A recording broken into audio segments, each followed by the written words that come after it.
Kuri dekoderi Azam TV wasanga amasheni arenga 140. Igurire dekoderi Azam TV hamwe na antene yayo y'igisahani ku mafaranga 25,000 yonyine.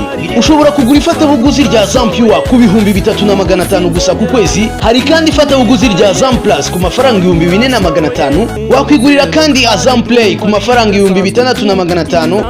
Mwaduhamagara kuri 0728502002. Azam TV, imyidagaduro kuri bose.